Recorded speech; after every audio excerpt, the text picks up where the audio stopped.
ఎవరైనా ఊహిస్తారా? IT company ఉన్న వ్యక్తిని ఐటీ అడ్వైజర్గా పెట్టి అతని చేత లిక్కర్ వ్యాపారాన్ని కోఆర్డినేట్ చేయిస్తారు అని. ఎక్కడో కేంద్ర ప్రభుత్వంలో ఉద్యోగం చేసుకునేటువంటి వాసుదేవరెడ్డి అనే వ్యక్తిని తీసుకొచ్చుకొని బేవరేజెస్ కార్పొరేషన్ ఎండీగా పెడతారని, ఒక ప్రమోటీ ఐఏఎస్ అయినటువంటి ధనుంజయ రెడ్డి అనే వ్యక్తిని సీఎంఓలోకి తెచ్చుకొని మనకు కావాల్సిన పనులన్నీ చేయించుకుంటారని.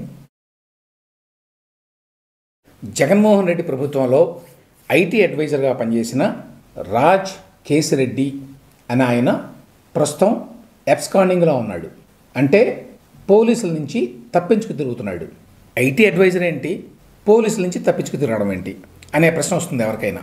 రాజ్ కేసిరెడ్డి అని అందరూ పిలిచే కేసిరెడ్డి రాజశేఖర్ రెడ్డి అని ఆయన్ని జగన్మోహన్ రెడ్డి అధికారంలోకి రాగానే 2018లో జూలై నెలలో, అంటే వచ్చిన వెంటనే చంద్రబాబు నాయుడు గారిలాగా లేట్ చేయడు జగన్మోహన్ రెడ్డి. వెంటనే advisor IT policy and investment అని అపాయింట్ చేశాడు. యాక్చువల్గా జగన్మోహన్ రెడ్డి ముగ్గురిని అపాయింట్ చేశాడు ఐటీ అడ్వైజర్లుగా. మామూలుగా చంద్రబాబు నాయుడు గారికి ఐటీ అంటే చాలా ఇష్టం, చాలామంది కన్సల్టెంట్ని పెట్టుకుంటాడు అనుకుంటారు కదా. కానీ జగన్మోహన్ రెడ్డి ముగ్గురిని పెట్టాడు ఐటీ అడ్వైజర్ల పేరుతోటి. శ్రీనాథ్ దేవిరెడ్డి, జె విద్యాసాగర్ రెడ్డి, కె రాజశేఖర్ రెడ్డి, అంటే కేసిరెడ్డి రాజ్ అని పిలుస్తారు ఇతన్ని ముగ్గురిని. ఈ ముగ్గురులో ఈ రాజ్ కేసిరెడ్డి పని ఏమిటి అంటే పాలసీ అండ్ ఇన్వెస్ట్మెంట్ అంట. అంటే ఐటీ రంగంలో ఇన్వెస్ట్మెంట్స్ తీసుకురావడం. జగన్మోహన్ రెడ్డి ప్రభుత్వంలో ఐటీ రంగంలో ఆంధ్రప్రదేశ్కి ఎన్ని ఇన్వెస్ట్మెంట్స్ వచ్చినాయో అందరికీ తెలుసు. అందుకోసం ముగ్గురిని పెట్టాడు. ఆ ముగ్గురులో ఈయనొకడు.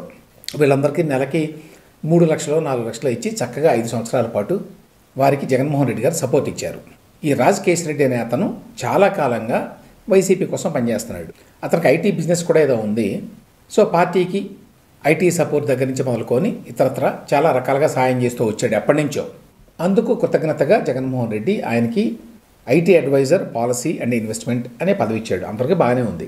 ఏపీకి ఐటీ రంగంలో ఇన్వెస్ట్మెంట్స్ ఏమీ రాలేదు కాబట్టి వీళ్ళేమీ చేయలేదు అనేది ఒక పాయింట్. కానీ దానికంటే ఇంపార్టెంట్ ఏమిటంటే ఈ కేసిరెడ్డి రాజశేఖర్ రెడ్డి అని ఆయన ఐటీ రంగంలో చేసింది ఏమీ లేదు, కానీ జగన్మోహన్ రెడ్డి హయాంలో మద్యం దందాన్ని బాగా నడిపాడు. ఐటీ ఏమిటి, మద్యం ఏమిటి, ఈ రెండింటికి ఏమి సంబంధం? అదే మరి జగన్మోహన్ రెడ్డి హయాంలో జరిగిన విచిత్రాల్లో ఇదొకటి. ఆయన పేరుకి ఐటీ అడ్వైజర్ అయినా యాక్చువల్గా జగన్మోహన్ రెడ్డి ప్రభుత్వంలో చేసింది ఏమిటి అంటే లైజాన్ చేశాడు. అంటే మధ్యవర్తిత్వం వహించాడు లిక్కర్ బిజినెస్కి సంబంధించి. లిక్కర్ బిజినెస్లో బోల్డ్ అంత పొటెన్షియల్ ఉంది, బోల్డ్ అంత డబ్బు సంపాదించుకోవచ్చు అనేటువంటి ఐడియా జగన్మోహన్ రెడ్డి గారికి షార్ప్ బిజినెస్ మ్యాన్ కాబట్టి ముందే తెలుసు.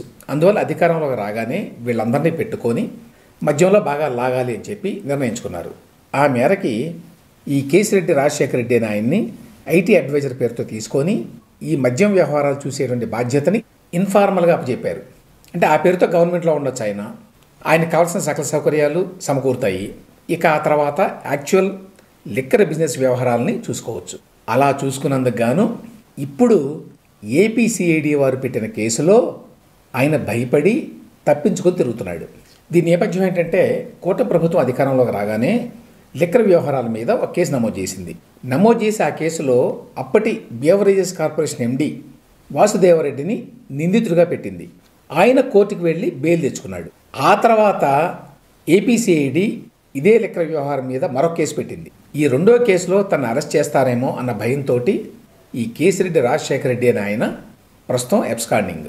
ఏంటి ఈయన పాత్ర జగన్మోహన్ రెడ్డి ప్రభుత్వంలో ఈ లిక్కర్ బిజినెస్లో ఏంటంటే ఈయనతో పాటు వైసీపీ ఎంపీ మిథున్ రెడ్డి, ఈయన పెద్దిరెడ్డి రామచంద్రారెడ్డి కొడుకు, ఆయనతో పాటు రిటైర్డ్ ఐఏఎస్ అధికారి ధనుంజయ రెడ్డి. ఈయన జగన్మోహన్ రెడ్డి గారు ఉన్నంతకాలము సీఎంస్ ఆఫీస్లో ఉండేవాడు. జగన్మోహన్ రెడ్డి గారికి కుడి భుజమో ఎడం భుజమో అనుకోండి. ఈ ముగ్గురి పాత్ర ఈ లిక్కర్ దందాలో ఉన్నది అని చెప్పి సిఐడి ఇప్పుడు ఇన్వెస్టిగేషన్ చేస్తోంది. పెద్ద ఎత్తున వేల కోట్ల రూపాయలు అక్రమంగా లిక్కర్ బిజినెస్లో వీళ్ళు వెనకేశారు అనేటువంటి ఆరోపణల మీద ఇన్వెస్టిగేషన్ జరుగుతోంది. ఇందులో ప్రధానమైన అంశం ఏంటంటే గతంలో ఉన్నటువంటి అనేక డిస్టిలరీస్ని బెదిరించి వైసీపీ వాళ్ళు తీసేసుకున్నారు. ఫర్ ఎగ్జాంపుల్ ఆదాన్ డిస్టిలరీస్ అనేది విజయసాయిరెడ్డి అల్లుడు రోహిత్ రెడ్డి, అతని సోదరుడు శరచంద్రారెడ్డి కలిసి నడిపిన కంపెనీ. కొత్తగా పెట్టిన కంపెనీ నిజం చెప్పాలంటే జగన్మోహన్ రెడ్డి గారు వచ్చిన తర్వాత ఆదాన్ డిస్టిలరీస్ అని పెట్టారు. చిన్న డిస్టిలరీస్ని తీసుకొని అందులో తయారు చేశారన్నమాట మద్యం. గవర్నమెంట్ ఏం చేస్తుంది, బ్యూవరేజెస్ కార్పొరేషన్ ద్వారా, అంటే ఎండి వాసుదేవరెడ్డి ద్వారా ఆదా డిస్టిలరీస్ లాంటి తమకే చెందినటువంటి కంపెనీల నుంచి పెద్ద ఎత్తున చౌకబారు మందును కొంటుంది ఎక్కువ డబ్బులు ఇచ్చి. డిస్టిలరీస్ తమ వాళ్ళవే, బ్యూవరేజ్ కార్పొరేషన్లో ఎండి మనవాడే. ఈ మందును అమ్మేది గవర్నమెంట్లో ఉండేటువంటి రీటైల్ షాపులు, అవి కూడా మన కంట్రోల్లోనే ఉంటాయి. కాబట్టి ఇందులో బోల్డంత బ్లాక్ మనీని సంపాదించుకోవచ్చు. ఆ రకంగా చేశారు, అందరికీ తెలుసు అది. సో ఈ మొత్తం దందాలో ఎంపీ మిథున్ రెడ్డి పాత్ర, రిటైర్డ్ ఐఏఎస్ అధికారి ధనుంజయ రెడ్డి పాత్ర, వీళ్ళందరినీ కోఆర్డినేట్ చేసినటువంటి so called IT advisor Kesireddy Rajasekhara Reddy పాత్ర, వీటిని ఎస్టాబ్లిష్ చేయడానికి సిఐడి ఇప్పుడు ప్రయత్నిస్తోంది. ఆ నేపథ్యంలోనే ఈ రాజశేఖర రెడ్డి గారు పారిపోయాడు. ఈ ఇన్వెస్టిగేషన్లో భాగంగా బ్యూవరేజ్ కార్పొరేషన్లో పనిచేసినటువంటి ఒక ఉద్యోగి సత్యప్రసాద్ అతని పేరు, అతన్ని సిఐడి అధికారులు అదుపులోకి తీసుకొని ప్రశ్నించారు. హీ స్పిల్ ద బీన్స్, అంటే మొత్తం విషయాలన్నీ చెప్పేశాడు. ఏం చెప్పాడు?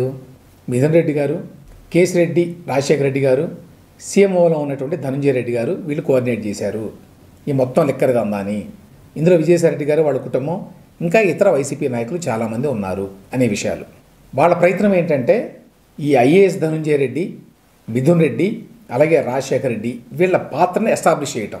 ఎందుకంటే నేరుగా వీళ్ళెవరూ కూడా ప్రభుత్వంలో అధికారికంగా లిక్కర్ వ్యవహారంలో లేరు, అన్నీ అనధికారికంగానే వాళ్ళు ఇష్టారాజ్యంగా చేసుకున్నారు. కాబట్టి వాళ్ళ పాత్రని ప్రూవ్ చేయడం కోసం ఈ రకంగా వాంగ్మూలాలు తీసుకుంటున్నారు.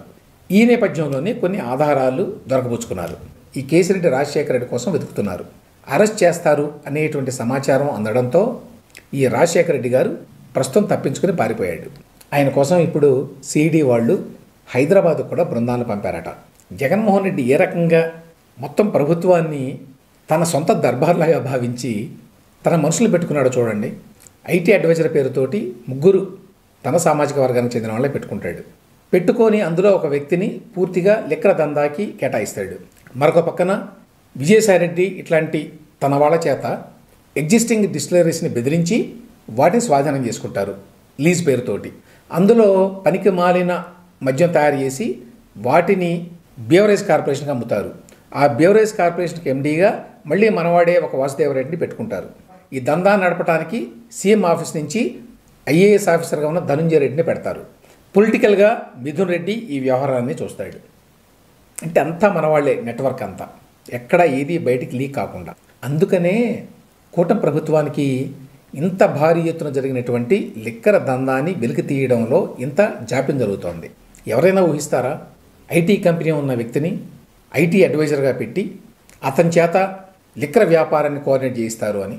ఎక్కడో కేంద్ర ప్రభుత్వంలో ఉద్యోగం చేసుకునేటువంటి వాసుదేవరెడ్డి అనే వ్యక్తిని తీసుకొచ్చుకొని బ్యూవరేజ్ కార్పొరేషన్ ఎండీగా పెడతారని, ఒక ప్రమోటీ ఐఏఎస్ అయినటువంటి ధనుంజయ రెడ్డి అనే వ్యక్తిని సీఎంఓలోకి తెచ్చుకొని మనకు కావాల్సిన పనులన్నీ చేయించుకుంటారని, ఇంత కాంప్లికేటెడ్ ఈ నెట్వర్క్ని ఛేదించి ఆధారాలు సంపాదించి వీళ్ళందరి మీద కేసులు పెట్టి అరెస్టులు చేసి శిక్షించడం అనేది అంత తేలికైన విషయం కాదు. అయినా కూడా కూటమి ప్రభుత్వం కొంచెం గట్టిగానే ఈ ఇన్వెస్టిగేషన్ని సిఐడి వారి చేత చేయిస్తోంది. కాబట్టి త్వరలో ఈ లిక్కర్ దందాకు సంబంధించి అనేక కొత్త విషయాలు వెలుగులోకి వచ్చేటువంటి అవకాశం ఉంది.